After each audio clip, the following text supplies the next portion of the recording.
I'm so excited for tomorrow. I'll be leaving tomorrow for Delhi from Kolkata. Himachal Pradesh is there are so many places in Himachal Pradesh which is unexplored, and Tirthan Valley is one of those places.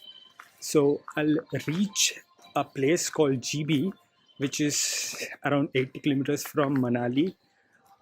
That place will be my base point, and from there I'll be visiting other places also, which I've not researched. I will go there and find about it. So stay tuned. I'll be sharing all the details with you guys from the places which you can visit, places to stay, eat, and also the cost. This train is the Satragachi to Anand Vihar Express, which I boarded. This 22 hours train costed me around 670 rupees for a berth, for a sleeper berth. The train started right on time at 10 o'clock in the morning, which was great.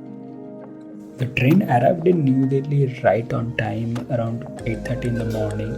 I got freshed up in the railway station and headed straight to ISBT Kashmir Gate, which is the main bus terminus in New Delhi.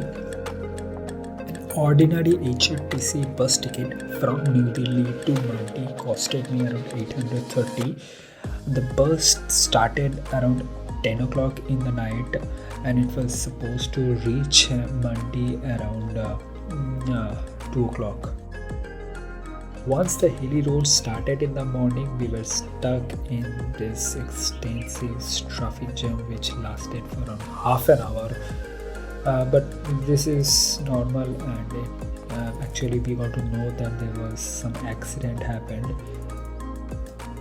Finally, I reached Mandi around 2:30 in the afternoon.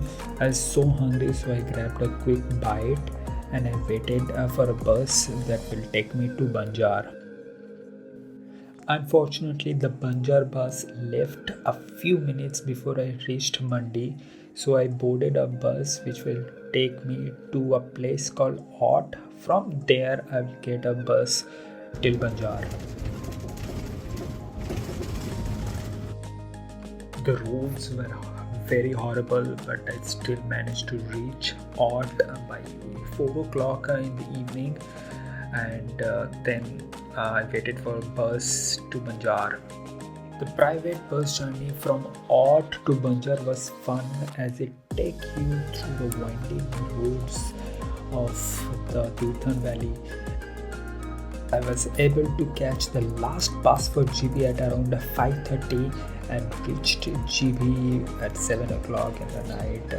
I was so tired I couldn't shoot any video in the night, so I wake up early in the morning to this stunning view just outside my hostel.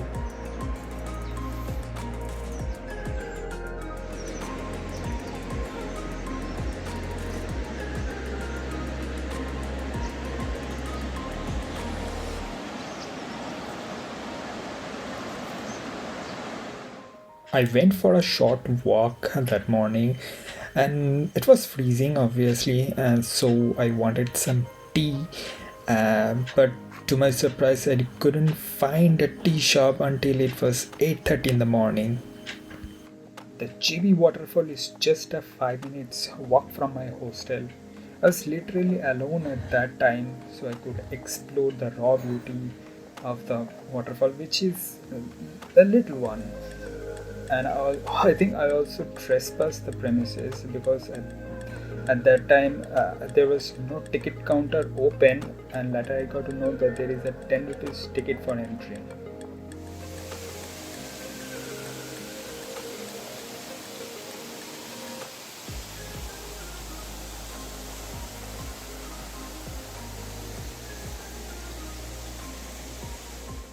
With a couple of hostel mates, I went to another nearby place called Kolkata, or as popularly known as Mini Thailand. I couldn't find the right meaning of Kolkata, so if you are aware of the meaning, please let me know in the comments.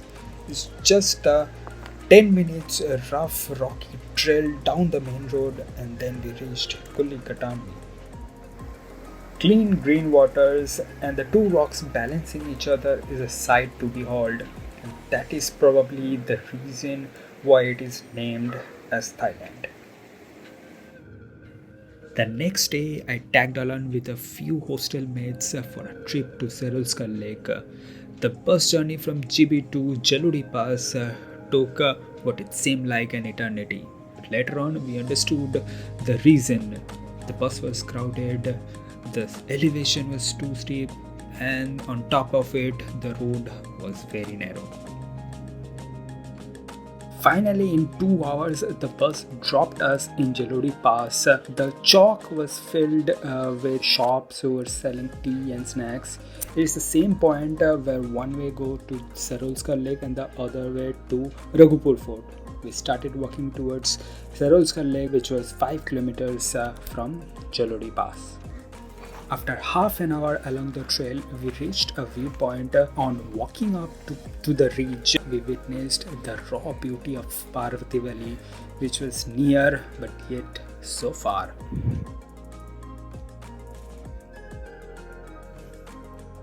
The 5-kilometer trail took around 3 hours to complete, but the trail, to be honest, was not well marked, which led to a confusion at more than one point. On reaching there, we found the lake to be picturesque, which sits right in the lap of the mountains. While returning, we stopped for some refreshments. There we got to know that they also give staying options.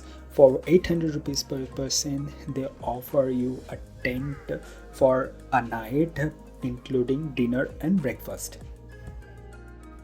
The next day we again came back to Jalori Pass, but this time we went to Raghupur Fort, which was again 5 kilometers from Jalori Pass.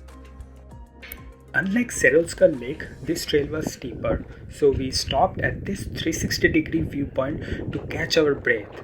But the nerve-wracking chilly winds did not let us complete another only 200 meters uphill towards Raghupur Fort.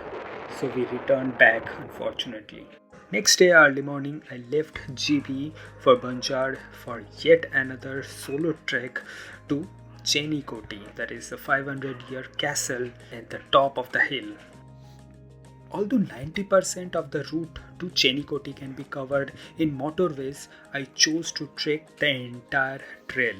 It took around 2 hours to reach at the top of the hill. The ancient castle at the backdrop of the Tirthan Valley looked stunning and fabulous. My next destination was Gushaini. Private buses do ply from Banjar, and at a cost of ₹20, you can cover the entire 10 kilometers of journey.